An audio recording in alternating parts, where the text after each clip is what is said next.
Aujourd'hui, le Royaume-Uni est l'une des monarchies les plus célèbres du monde. C'est aussi l'une des plus anciennes. La monarchie britannique trouve ses racines dans le Haut Moyen-Âge. Qui fut le premier roi d'Angleterre ? Fait intéressant, les terribles invasions vikings du IXe siècle ont conduit à la naissance d'un royaume anglais unifié. Aujourd'hui, dans Real Crusade History, nous allons plonger dans le passé lointain de l'Angleterre et découvrir le premier roi d'Angleterre issu de l'affrontement quasi-apocalyptique entre anglo-saxons et vikings.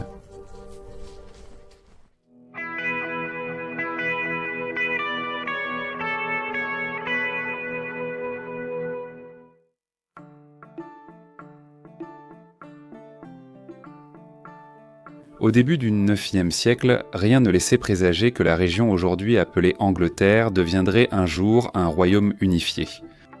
À la place, plusieurs petits royaumes anglo-saxons étaient dirigés chacun par leur chef.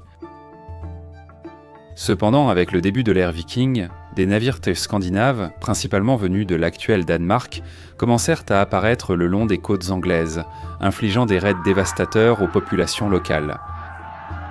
Au milieu du siècle, ces raids s'étaient transformés en invasions à grande échelle. En 865, une armée viking unie, la Grande Armée païenne, attaqua les royaumes anglo-saxons.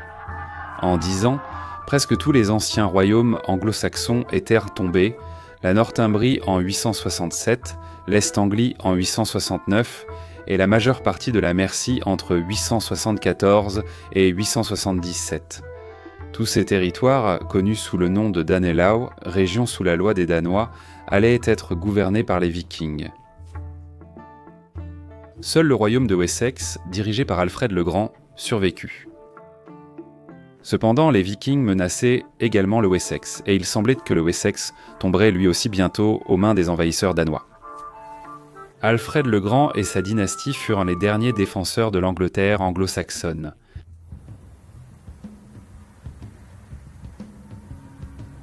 En 878, Alfred le Grand et quelques anglo-saxons finirent par inverser la situation.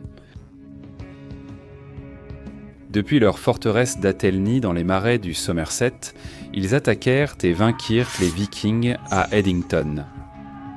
Guthrum, chef viking, se rendit et quitta le Wessex. Les Vikings régnaient toujours sur la Northumbrie, l'Est-Anglie et l'Est de la Mercie. Mais le Wessex, sous le roi Alfred, fut sauvé, et la Mercie occidentale fut sécurisée sous le contrôle anglo-saxon. Alfred le Grand lança une série de réformes posant les bases d'une renaissance du pouvoir anglo-saxon en Angleterre. Alfred eut la chance d'avoir 2 enfants très capables, son fils aîné Édouard et sa fille aînée Æthelflæd. Au début des années 880, Æthelflæd épousa Æthelred, seigneur de la Mercie occidentale, consolidant ainsi l'alliance entre les 2 derniers royaumes anglo-saxons. En 895, alors qu'Alfred était un roi âgé, son fils Édouard accueillit la naissance d'un petit garçon. Æthelstein. Le roi Alfred offrit à son petit-fils les insignes de la royauté, une épée saxonne, une ceinture et un manteau royal. Lorsqu'Alfred le Grand mourut en 899, son fils, Édouard l'Ancien, lui succéda comme roi du Wessex. En tant que dame des Merciens, Æthelflæd coopéra étroitement avec son frère, Édouard. Æthelflæd semble avoir chéri son neveu, Æthelstan, le traitant comme son propre fils. Quand Æthelstan était enfant, il a vécu en Mercie chez sa tante Æthelflæd. Ici, Æthelstan a été éduqué à l'école monastique de Worcester.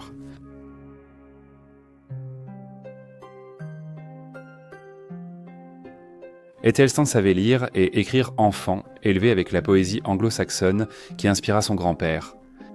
Bien qu'il soit né dans le Wessex, l'enfance d'Æthelstan dans la maison de sa tante a renforcé ses liens avec les Merciens. Les chercheurs ne sont pas certains, mais il semble possible que le roi Édouard et la dame Æthelflæd aient prévu que Æthelstan prenne le pouvoir en Mercie ainsi qu'au Wessex, réalisant ainsi l'objectif de leur père d'unir les 2 royaumes. Il y a aussi des spéculations selon lesquelles Édouard n'aurait jamais eu l'intention qu'Æthelstan soit roi du Wessex, mais qu'il voulait simplement qu'il soit seigneur de Mercie, tandis qu'un autre fils, Ælfweard, serait roi du Wessex. Édouard l'Ancien est mort le 17 juillet 924. Il semble qu'Ælfweard soit alors devenu roi du Wessex pendant 16 semaines avant de mourir lui-même de causes inconnues. La chronique anglo-saxonne ne cite pas le règne d'Ælfweard, mais des sources ultérieures évoquent un bref règne.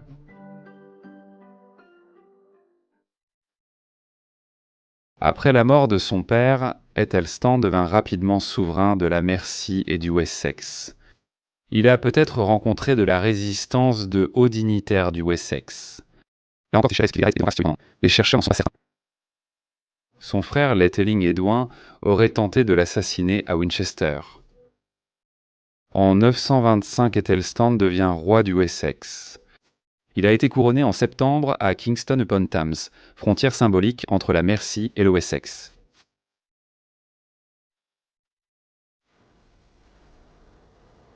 Æthelstan avait alors environ 30 ans, déjà un homme politique chevronné qui avait bénéficié de la sagesse de son père et de sa tante. Au début du Moyen Âge, aucun roi ne succédait jamais simplement par habitude, même s'il avait le soutien de son père. Des factions rebelles tentaient souvent de contrecarrer sa succession. Le couronnement de Æthelstan en 925 fut autant une déclaration issue d'une lutte de pouvoir qu'un transfert de pouvoir sans heurts par l'État. De toute évidence, Æthelstan avait remporté la victoire politique, et les autres frères royaux resteraient à l'écart. Æthelstan et ses conseillers ont suivi la tradition franque du IXe siècle. Æthelstan a été oint comme souverain et serviteur spécial de Dieu, à l'image d'un évêque. Les Francs carolingiens jugeaient l'onction essentielle à la royauté, tradition pleinement adoptée par les anglo-saxons. Ainsi, l'Église a joué un rôle indispensable dans la consolidation du pouvoir du roi, l'initiant à l'ordre divin en tant qu'agent de Dieu sur terre. Lors de son couronnement, Æthelstan fut nommé roi des Anglo-Saxons. En plus d'être oint d'huile par le clergé, il reçut l'anneau royal, l'épée, la couronne et le sceptre de la royauté.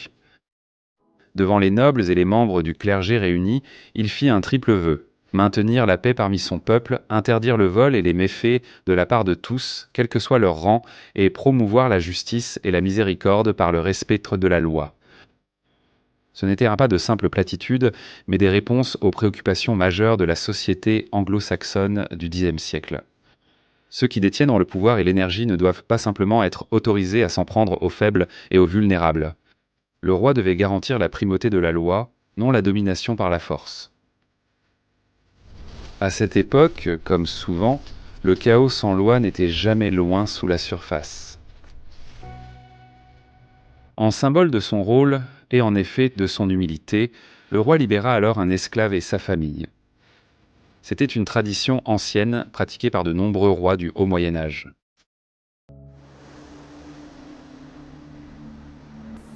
Bien qu'Æthelstan ait rencontré l'opposition de certains de ses frères et sœurs, l'historien Christophe Brooke conclut néanmoins qu'il a été accepté comme roi en Mercie aussi facilement qu'en Wessex. Les particularités locales entre ces deux royaumes étaient en train de disparaître. Æthelstan a voulu poursuivre l'œuvre familiale en soumettant les Vikings. En 927, Æthelstan a mené des opérations militaires qui ont étendu la puissance des Saxons de l'Ouest sur toute la Grande-Bretagne. À cette époque, York en Northumbrie était gouverné par le clan viking Ivar, qui contrôlait également la ville irlandaise de Dublin.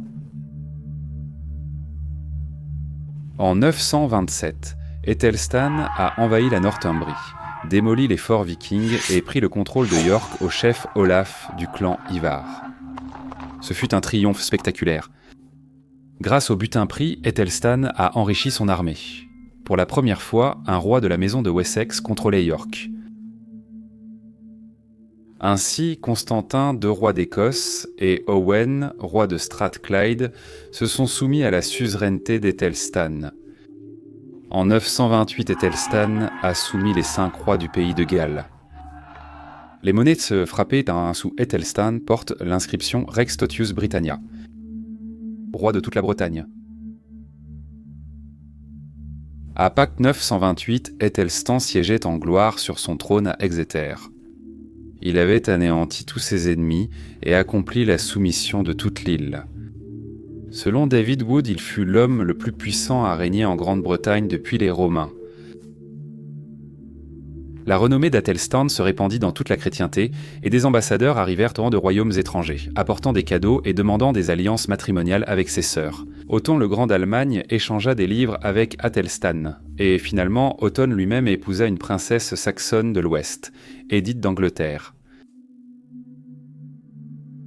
Ayant acquis un royaume bien plus vaste que tout souverain précédent, Æthelstan chercha à réduire la criminalité et les abus des grands seigneurs locaux. Les lois d'Æthelstan marquent un progrès par rapport à la législation mosaïque de l'Ancien Testament, œil pour œil, qui existait avant son règne. Son œuvre illustre le passage de la pensée tribale à l'application de la justice à plus grande échelle. Le plus grand défi d'Æthelstan survint en 937. Cette année-là, ses anciens ennemis cherchèrent enfin à renverser son pouvoir.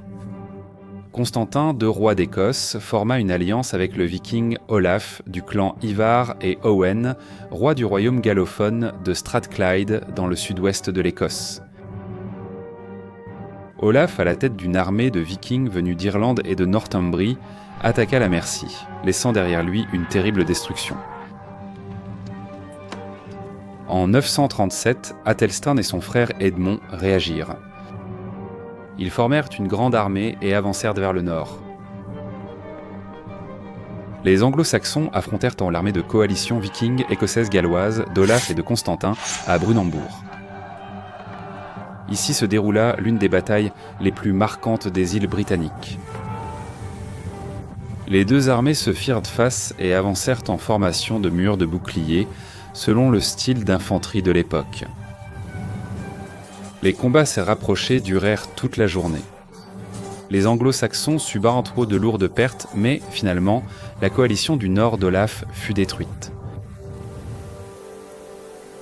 Olaf s'enfuit vers la ville de Dublin, tenu par les Vikings en Irlande, tandis que Constantin retourna en Écosse, où il finit par abdiquer en 943, terminant ses jours comme moine au monastère de St Andrews. Les sources de l'époque ne donnent aucun détail précis sur le déroulement de la bataille, cependant la chronique anglo-saxonne en offre un récit émouvant. Cette année-là, le roi Æthelstan, seigneur des nobles, dispensateur de trésors aux hommes, et son frère aussi, Edmond Eveling, remportèrent par le tranchant de l'épée une gloire immortelle lors de la bataille autour de Brunanburh. Les fils du soleil brisèrent le mur, taillant les boucliers en bois avec leurs épées. Leurs ennemis périrent, les Écossais et les hommes du Nord tombèrent, voués à leur sort. Le champ s'assombrit du sang des hommes, depuis le moment où le soleil, ce glorieux luminaire, la brillante chandelle de Dieu, du Seigneur éternel, parcourut la terre aux premières heures du matin, jusqu'à ce que cette noble création disparaisse à son coucher. Là gisaient de nombreux hommes tués par les lances, de nombreux guerriers du Nord transpercés, ainsi que de nombreux Écossais épuisés, rassasiés de combats.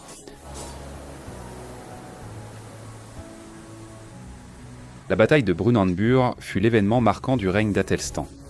Cette victoire assurait l'unité de l'Angleterre sous le règne d'Æthelstan. Pour cette raison, Æthelstan a souvent été considéré comme le premier véritable roi des Anglais.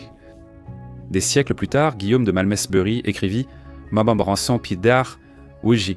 Jamais personne de plus juste ou instruit n'a gouverné le royaume qu'Æthelstan. Redsistas lequitra arsti. Les historiens débattent encore de l'importance du règne d'Æthelstan. David Dunville appelle Æthelstan le père de l'Angleterre médiévale et moderne. Michael Wood décrit Æthelstan comme l'un des intellectuels laïcs les plus importants de l'histoire anglo-saxonne. D'autres historiens insistent sur le fait qu'Æthelstan a joué un rôle plus déterminant dans le développement de l'idée du royaume d'Angleterre que dans sa réalité. Georges Molineux écrit « La tendance de certains historiens modernes à célébrer Æthelstan comme le premier roi d'Angleterre est problématique, car il y a peu de signes qu'à son époque, le titre de Rex Anglorum était étroitement ou systématiquement lié à une zone similaire à celle que nous considérons comme l'Angleterre. Lorsque le règne d'Æthelstan était associé à une étendue géographique précise, le territoire en question était généralement l'ensemble de l'île de Bretagne. Bien que la question reste ouverte au débat, il est certain qu'Æthelstan détenait plus de territoire que tout autre souverain de Bretagne depuis les Romains, et le royaume qu'il a établi se trouve clairement au cœur du royaume médiéval d'Angleterre. Lorsqu'il mourut en 939, Æthelstan fut reconnu comme l'un des principaux rois de l'Europe chrétienne. Aujourd'hui, certains qualifient même Æthelstan de Charlemagne anglais. Merci de regarder. Découvrez Alfred le Grand, grand-père d'Æthelstan, et ses batailles contre les Vikings au IXe siècle en Grande-Bretagne. Cliquez sur la vidéo affichée à l'écran pour regarder notre documentaire complet sur la saga du règne d'Alfred le Grand.